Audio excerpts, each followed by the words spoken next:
परमात्मा बंदी छोड़ कहते हैं भाई भक्ति करा करो गणी गणी। और ये समय ये दाव फिर नहीं लगेगा। गीता जी अध्याय नंबर 15 के श्लोक नंबर 23 में उस परम अक्षर ब्रह्म सच्चिदानंद घन ब्रह्म के पाने की विधि बताई है। उसमें 3 मंत्र जाप करने पड़ेंगे आपको। ओम तत् सत इति निर्देश ब्रह्मण त्रिविध समर्थ।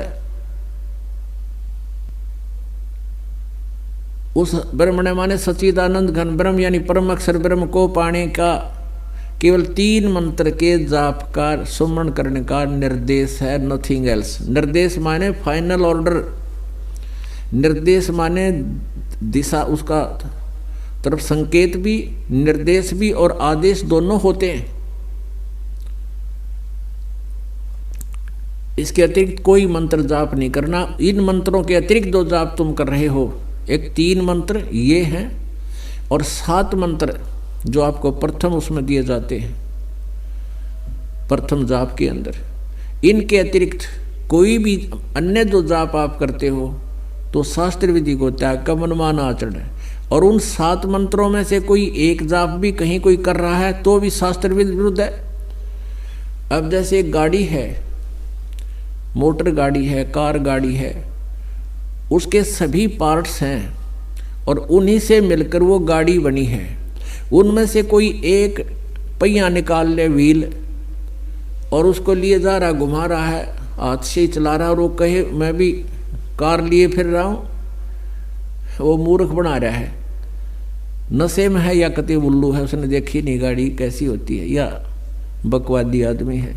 तो ऐसे ही इन 7 मंत्र जो प्रथम आपको दिए जाते हैं उनमें से कोई एक मंत्र को अलग से कोई जाप कर देता है, कोई 2 देता है अलग से, वो विधि उनकी ठीक नहीं है, तो वो समझो शास्त्र विधि रहित हैं, वो गाड़ी नहीं है, यानी सभी मंत्र नहीं है। दूसरा उदाहरण ये समझो कि जैसे कोई औषधि बनाई जाती है, उसमें 5-6 जड़ियाँ डाल दी जाती हैं, उनमें से कोई एक जड़ी को खावेगा तो वह रोग नाशक नहीं होगी जो सभी जड़ी मिलकर जिस रोग का नाश करेंगी। तो ऐसा समझना। तो इस प्रकार जो ज्ञान नहीं था हमें, और कोई भी संत कोई भी हमें मंत्र दे देता था, हम उसी पर आश्रित हो जाते थे और अपना श्रद्धा से लगे रहते थे। उससे जीवन व्यर्थ होता था, क्योंकि वो शास्त्र विदिता के मनमानी पूजाएं थी। तो अब ये प्रसंग आता है कि सतगुरु शरण में आने से आई टले बला और जय मस्तिष्क में सूली हो व काटे में टल जा।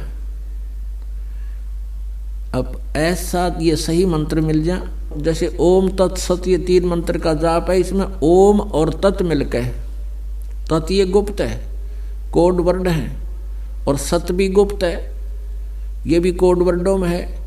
तो ये दास के अतिरिक्त इन कोड वर्डों को कोई ना तो बता सकता, और यदि इस दास से ये ज्ञान प्राप्त करके, कोई उपदेश प्राप्त करके स्वयं कोई आगे ये मंत्र बता रहा है, कोई नाम देने लग भी जाता है, तो वो अधिकारी ना होने से डुप्लीकेट लाइसेंस बनावेगा, तो वो स्वयं भी दोषी होगा, और जो उससे वो बनवा लेंगे, उससे नाम ले लेंगे, वो भी दोषी होगा, उनका जीवन व्यर्थ होगा। तो इस दास के अतिरिक्त ना कोई अधिकारी है, ना इसका कोई आज तक जानता था इस ओम तत् और सत को। ओम तो सार्वजनिक है, ओम तो सीधा ये सरपुरुष का जाप है, और तत् ये अक्षर पुरुष का जाप है, और ओम और तत् ये कोड वर्ड है, तत् अलग मंत्र, इन दोनों मिलकर एक सतनाम बन जाता है। ये 2 अक्षर का एक मंत्र बनता है सतनाम, और तीसरा मंत्र जो है वो सार नाम है, उसको आदि नाम भी कहते हैं। तो उन तीनों के मिलने से ही परम अक्षर ब्रह्म की प्राप्ति होगी, यानी पूर्ण मोक्ष होगा। और कोई भी मंत्र जो कोई भी संत देता है वो व्यर्थ है। हरे राम हरे कृष्ण, कृष्ण कृष्ण हरे हरे, सीताराम राधे श्याम, राधे राधे श्याम मिला दे, ओम नमः शिवाय, ओम भागवते वासुदेव नमः, ये सब शास्त्र विदिता का मनमाना आचरण है, ये यूजलेस, इनसे कोई लाभ नहीं। अब प्रसंग चल रहा था कि जैसे थोड़ा बहुत कोई पुण्य आधी आप कर देते हो, पक्षियों को दाना डाल दिया, कोई धर्मशाला बनवा दी, कितने प्याऊ लगवा दी, कहीं पक्षियों को दाने डाल दिए, और शास्त्र विदिता का मनमाना नाम जाप तुम कर ही रहे थे। तो आप सोच रहे थे हम बहुत कुछ कर रहे हैं, और साथ में एक विधान ये भी है प्रभु का कि जैसे कर्म करेगा वैसा ही फल मिलेगा।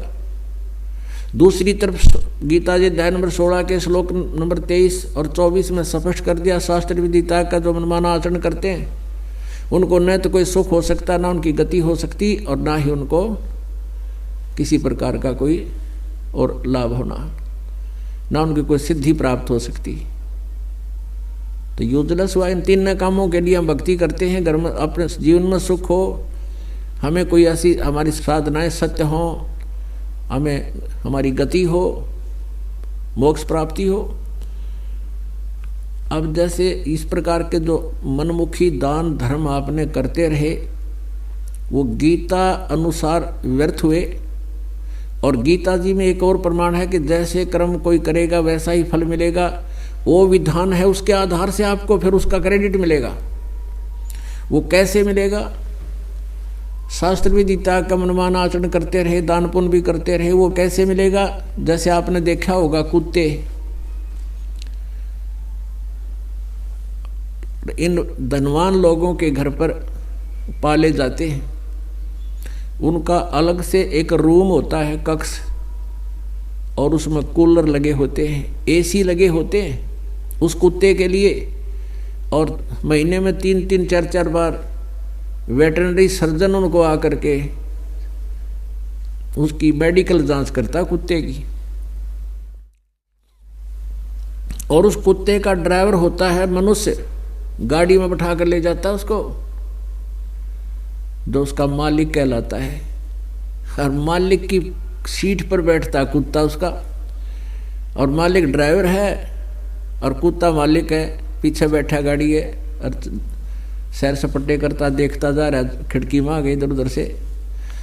अब उस पुण्य आत्मा ने, उस भोरी आत्मा ने कभी कोई दान पुण्य ऐसे किया था मनमुखी साधना से, उसका जैसे कर्म करेगा वैसा फल तो मिला उस आधार से, उस विधान से, लेकिन वो पुण्य उसको मिल गया कुत्ते के जीवन में।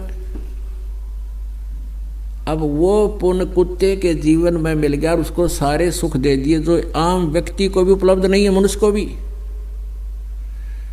और उसने उसके सारे पुण्यों का उसमें सारा हिसाब किताब करके खत्म कर दिया, बर्बाद हो गया। अगला जन्म मिलेगा सूअर का, उसमें कौन सुविधा देगा उसने? तो इस प्रकार हमने परमात्मा के इस विधान को जानकर अपने कर्म बढ़ाने शुभ और मोक्ष प्राप्ति का प्रयत्न करना है। अभी तक हमें किसी ने सतमार्ग नहीं बताया, ना ये तत्व ज्ञान बताया। ठीक है, परमात्मा भक्ति की प्रेरणा ये सभ्य सज्जन सभी दे दिया करते हैं, लेकिन जिनके पास वो औषधि है नहीं और बोर्ड लगा दिया डॉक्टर का, तो वो नीम हकीम है।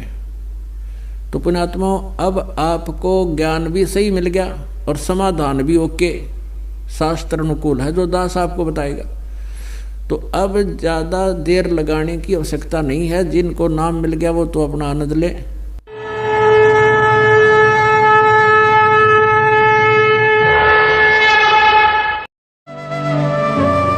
इस वीडियो बारे अपनी राय कमेंट सेक्शन विच सानू दसो ਅਤੇ ਆਪਣੇ ਮਿੱਤਰਾਂ ਨਾਲ ਇਹ ਵੀਡੀਓ ਸ਼ੇਅਰ करना ना भूलियो।